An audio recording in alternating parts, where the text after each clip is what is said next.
όνομα του Θεού, κύριε Δήμαρχε. Κύριε Κώστα, ελάτε ποτέ να πάρετε κάτι. Ευχαριστώ. Ίσα ένα ποτό. Τελικά αυτοί οι λαϊκοί άνθρωποι ποτέ δεν πρόκειται να μάθουν τρόπους. Τώρα ποιος ο λόγος για όλα αυτή τη στεναχώρια? Αδέλφια είστε εσύ και ο Τόμας. Δεν μπορείτε να μοιραστείτε τη δόξα? Όπως φαίνεται, κανείς δεν είναι ικανοποιημένος με το μερίδιό του.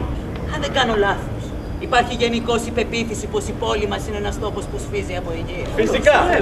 Πόσες και πόσες φορές δεν έγραψα από αυτού άρθρα στην εφημερίδα σας. Παρακάτω. Λοιπόν, ξέρετε τι είναι στην πραγματικότητα όλο αυτό το μεγαλειώδες ίδρυμα που κόστησε τόσα χρήματα? Μίλα επιτέλους. Μία αιστεία μολύβου.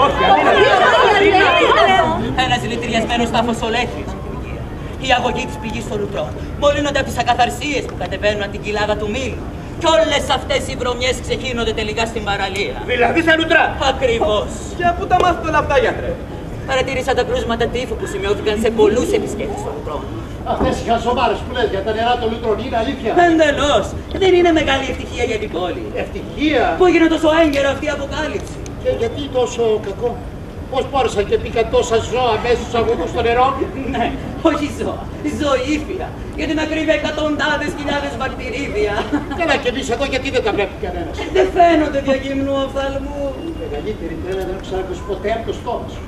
Σιγά μην πιστέψετε κι αλόξα ο Δήμαρχος. Και ο Δήμαρχος και η πόλη ολόκληρη. Η πόλη μπορεί, γιατί όλοι μου το παίζουν εξυπνότεροι από εμάς τους μεγαλύτερους. Με πέταξαν έξω από το Δημοτικό Συμβούλιο. Για να πάω. Δώσ' τους να καταλάβουν. Καλώς ήρθες. Χθες βράδυ πήρα το υπόμνημά σου το θέμα των Λουτρών. Το διάβασες. Φυσικά.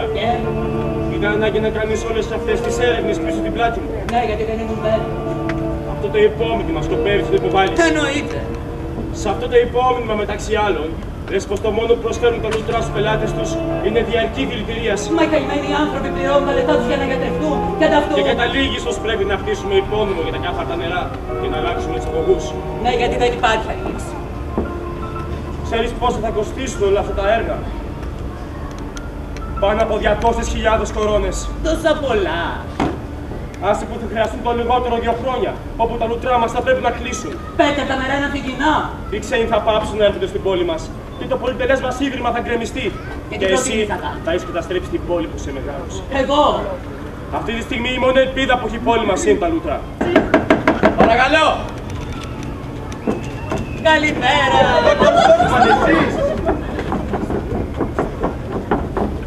Γρήγορα, το καφέ του γιατρού. Να το δημοσιεύσει. Να φύγει από το τυπογραφείο. Αχ, μπράβο! Στείλτε το στο τυπογραφείο.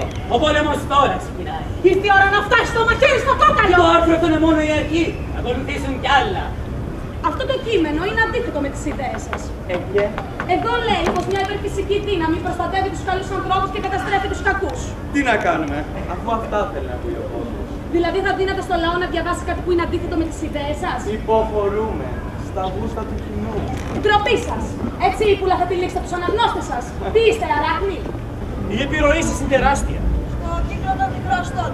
Δηλαδή στην πλειοψηφία. Κάπως έτσι. Άρα ξέρετε πως νιώθει όλος αυτός ο κόσμος. Μάλιστα. Και είστε βέβαιοι πως ο λαός μας είναι έτοιμος να υποβληθεί σε μια τέτοια αυτοθυσία. Δηλαδή, η αυτοθυσία. Μα είπατε πως ξέρετε πως νιώθει ο κόσμος. Κύριε Δημαρχέ. Σύμφωνα με ένα πρόχειρο προϋπολογισμό, οι αλλαγές που ζητάει ο γιατρός θα κοστίσουν περισσότερο από 200.000 κορώνες. Ποσό κολοσιαίο! Που σημαίνει πως πρέπει να πάρουμε δάνειο από το νομισματικό ταμείο. Και δηλαδή η πόλη μας θα είναι καστρία! Με τα λεφτά του Κοσμάκη θα πληρωθούν αυτά! Α, ο κόσμος δεν έχει λεφτά! Το μπαστούνι της εξουσίας μας. Και το καπέλο του Δημάρχου! Τι δουλειά έφτασα εδώ. Δόκτωρ Στόκμαν, να σας εξηγήσω! Ήθελα να σας αλλάξει γνώμη, αλλά θα μπει και δύσκολα γιατί το πάνησε, Έτσι δεν είναι, κυρία Άσυλαξε. Τι να σας πω! Όχι, δεν την κόβεις. Κάπου εδώ το έχετε κρυμμένο. Τόμα, σε παρακαλώ! Οι ανοησίες είναι αυτές, Τόμα. Α, εμένα, να με σέβεσαι. Γιατί σε αυτή την πόλη τώρα εγώ είμαι η εξουσία. Σε παρακαλώ, Τόμα! Δώσ' μου αμέσως το καπέλο και το μπαστούνι μου. Σιγά μη σε φοβηθώ. Ανάμεσά μας τώρα εγώ είμαι ο ανώτερος. Σου είπα βγάλε το καπέλο. Είναι το σύμβολο της εξουσίας. Ο λαός ξύπνησε. Από αύριο ολόκληρη η πόλη θα κηρύξει επανάσταση.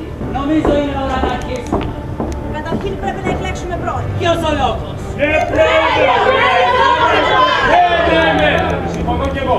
Να εκλέξουμε πρόεδρο. Αφού τη συνάντηση την κάναμε για να μιλήσω εγώ πριν. Ο λόγος του γιατρού μπορεί να προκαλέσει τη δράση. Όχι, να εκλέξουμε πρόεδρο. Ωραία λοιπόν, ό,τι πει ο λαός.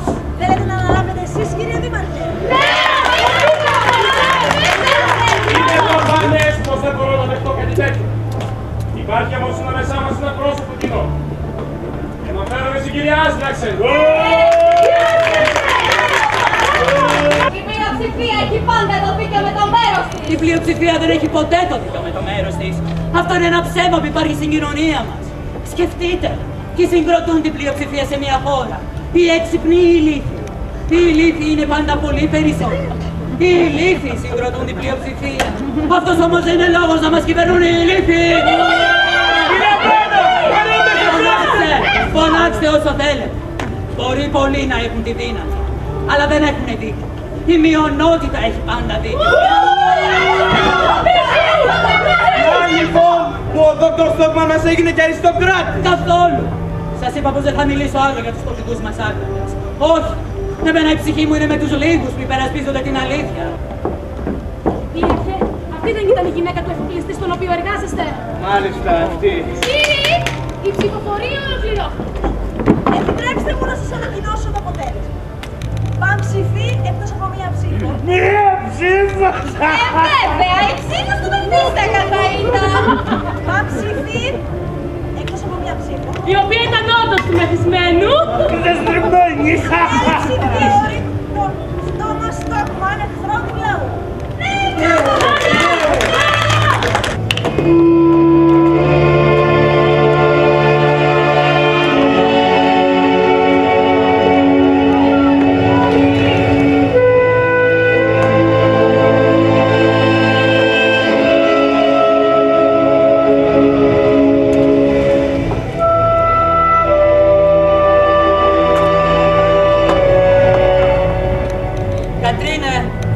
Κατρίνε, έλα να δεις πόσες πέτρες έχουν μαζευτεί.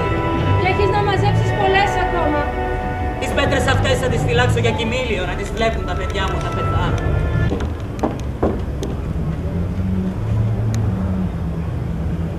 Η απόλυσή μου. Ειλικρινά λυπάμαι. Αλλά δεν μπορέσαμε να πάμε κόντρα στην κοινή γνώμη. Δεν μπορέσατε ή δεν τολμήσατε? Θα πρέπει να σου πω πως από εδώ και πέρα πρέπει να πάψεις να είσαι ως γιατρός στην πόλη. Γιατί? Μοιράστηκε μια επιστολή σε όλα τα σπίτια που λέει πως όλοι οι πολίτες πρέπει να πάψουν να σε έχουν και γιατρό τους. Άρα και καθαρή συνείδηση. Έτσι, ελέγχστες. Ναι, έτσι. Ξέρεις τι σου εδώ.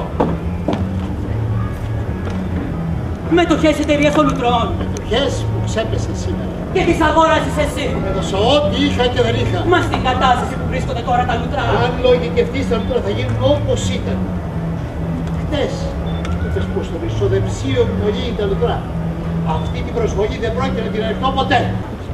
Κοιτάξτε, η εφημερίδα δεν στέκεται πολύ γερά στα πόδια της. Και θα ήταν κρίμα να κλείσει. Μα εγώ πώς να βοηθήσω? Εγώ είμαι εχθρός του λαού. Όχι, φεύγω. Δηλαδή, δεν θα αναλάβετε το λαϊκό αγγελιαφόρο. Δεκάρα δεν πρόκειται να σας δώσω. Τότε κι εμείς. Τι θα κάνετε?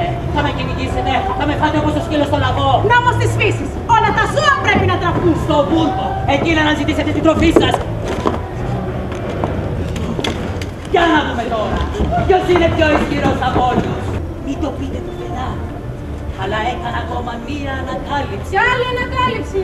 Ανακάλυψα πως ο ισχυρότερος άνθρωπος στον κόσμο είναι και ο πιο μόνος. Αγάπη.